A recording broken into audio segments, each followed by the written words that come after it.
रात में तुझको कॉल किया तेरा फोन बिजी था। इतना बता दे मुझसे ज्यादा कौन निजी था। लोन पे फोन लिया तब जाके तुम्हें दिया बात करने को।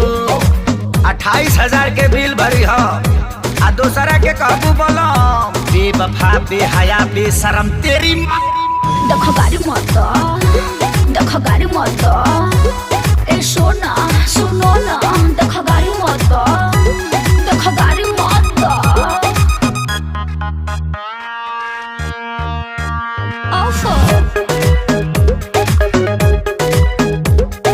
दूर के मौसी के चाची के बेटा रहे वो, पूरा हमरा घर के चहेता रहे वो। रिश्ते में भैया लगते हैं, बड़ा लेट नाइट तक जगते हैं। आ कभी कभी मन करता है तो फोन घुमा लेते हैं। तेरी मौसी के